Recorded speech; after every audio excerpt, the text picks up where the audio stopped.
지금부터 3학년 1학기 과학 지구의 모습 단원을 성취 기준에 근거하여 그 흐름을 분석해보는 시간을 갖도록 하겠습니다.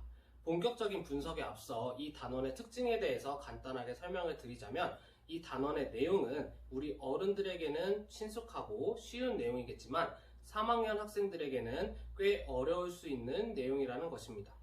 왜냐하면 발달 단계 특성상 3학년 학생들은 자신 주변 이외의 것을 이해하는 능력이 부족하고, 교육과정상 1, 2학년 때 지구의 모습 혹은 지구의 표면, 달의 모습, 달의 환경 이런 것과 비슷한 내용의 학습을 학생들이 거의 하지 못했기 때문입니다. 따라서 우리는 성취 기준에 근거하여 단원의 흐름을 유기적으로 조직할 필요가 있겠다고 할 수 있습니다. 자, 이제 단원의 흐름을 본격적으로 분석해 보겠습니다. 지구의 모습 단원은 4가지 성취 기준을 가지고 있으며, 이 4가지 성취 기준을 소화시키기 위하여 우리는 대략 10차시 정도의 수업을 진행해야 합니다. 첫 번째 성취 기준부터 분석을 하면, 첫 번째 성취 기준은 크게 2가지 목표로 다시 나눠볼 수가 있습니다. 첫 번째 목표는 지구와 관련된 자료를 조사하여 학생들이 지구의 모양을 파악하는 것입니다. 두 번째 목표는 학생들이 지구의 표면의 모습을 설명하는 것입니다. 이 2가지 목표는 각각 독립적인 지식이라고 할 수 있습니다. 지구의 모양을 알아보기 차시에서는 학생들이 지구가 둥근 모양이라는 것을 아는 데에 초점이 맞춰져야 합니다. 그 다음 두 번째, 지구 표면의 모습 알아보기에서는 학생들이 지구 표면에 우리에게 익숙한 학교, 상가, 아파트 이런 것들 이외에도 사막, 빙하, 화산 이런 것들이 있음을 지구와 관련된 다양한 자료를 조사하며 설명할 수 있어야 하는 차시가 되겠습니다. 따라서 저는 이 2가지 독립적인 차시를 연차시로 진행을 하시는 것보다는 각각 독립된 차시로 구분하여 다른 요일에 진행을 하시는 것이 학생들의 학습의 부담을 경감시켜 줄 수 있는 방안이라고 생각을 합니다. 두 번째 성취 기준은 육지와 비교하여 바다의 특징을 학생들이 설명할 수 있다입니다. 이 성취 기준을 달성하기 위해서는 학생들이 육지보다 바다가 지구상에서 더 넓은 면적을 차지하고 있다는 사실을 체감할 수 있어야 합니다. 혹시 선생님들께서 가지고 계신 지도서에 이 차시가 육지와 바다 중 어디가 더 넓을까? 요 관련 차시가 한 차시로 계획이 되어 있다면 저는 반드시 2차시로 늘려서 수업하시기를 권장드립니다.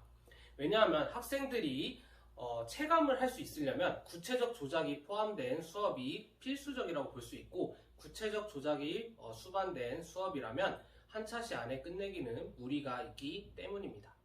자, 세 번째 성취 기준에서는 학생들에게 지구 주위를 둘러싸고 있는 공기의 역할을 예를 들어 설명할 수 있도록 요구하고 있습니다. 공기라는 것은 눈에 보이지도 않고 냄새가 맡아지는 것도 아니죠. 따라서 3학년 학생들에게는 꽤나 이해하기 어려운 성질의 것입니다. 그래서 저는 선생님들께서 수업을 하실 때 다양한 우리 주변에 공기가 존재한다는 것을 알 수 있는 다양한 예시 자료를 학생들에게 제시를 해주신 후에 모든 별로 학생들이 공기가 없었을 때 과연 우리에게 어떤 일이 일어날 수 있을지에 대해서 토의해보는 시간을 갖도록 해주시기를 권장드립니다. 왜냐하면 그럼으로써 학생들이 눈에 보이지 않고 냄새가 맡아지지 않는 공기의 존재가 공기가 우리 주변에 존재한다는 것을 인지할 수 있기 때문이고, 자연스럽게 공기의 역할을 설명할 수 있는 능력이 함양되기 때문입니다. 자, 우리 마지막 성취 기준에서는 학생들에게 달의 모양과 달의 표면과 달의 환경을 이해하고 지구와 달을 비교할 수 있는 능력을 요구하고 있습니다. 이 성취 기준을 달성하기 위해서 우리는 2차시의 수업을 해야 하는데요. 첫 번째 차시에서는 달의 모양, 달의 표면, 달의 환경을 알아보는 차시이고요. 두 번째 차시에서는 지구와 달의 차이점을 비교해보는 차시입니다. 이 2차시는 서로 긴밀하게 연결이 되어 있는 차시이므로 이 두 차시를 묶어서 연차시로 진행하신다면 달의 모습, 달의 표면에 대해서 학생들과 조금 더 밀도 있게, 깊이 있게, 집중력 있는 공부를 하실 수 있으실 거라고 봅니다. 마지막으로는 단원 정리 차원에서 지구보존 설명서를 만들어 보실 것을 추천드립니다. 지구보존 설명서를 만들면서 학생들은 자연스럽게 이번 단원에서 배운 내용을 복습하고 조금 더 깊이 있게 이해할 수 있게 될 것입니다.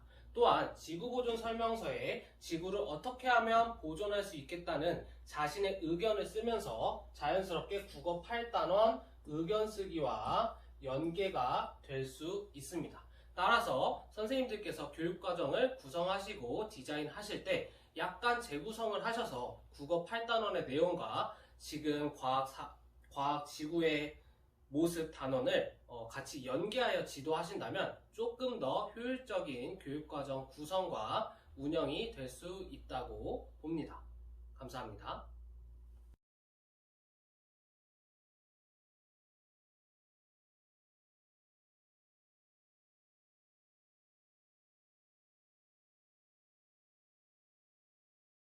자, 우리가 지금까지 지구의 모습 단원을 열심히 공부했으니까 오늘은 소중한 지구를 어떻게 보존할지에 대해서 생각해보고 지구 보존 설명서를 만들어보는 시간을 갖겠습니다. 자, 선생님이 지난번에 내준 조사 숙제는 다 잘 해왔나요? 네! 좋아요. 그러면 오늘은 그 조사해온 것을 바탕으로 각자 맡은 부분에 대해서 지구 보존 설명서를 만들어 보겠습니다. 만들 때는 우리가 국어 시간에 배운 의견과 까닭 말하기를 생각하면서 자신의 의견에 대한 적절한 까닭도 함께 작성해 주세요.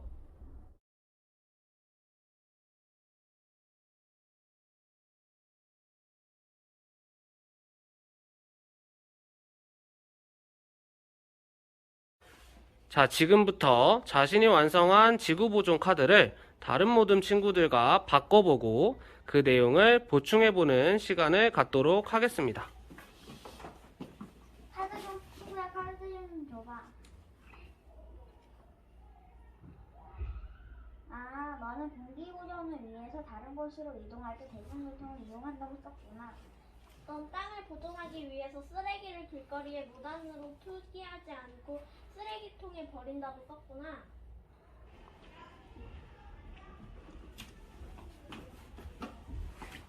친구야, 카드 좀 줘봐.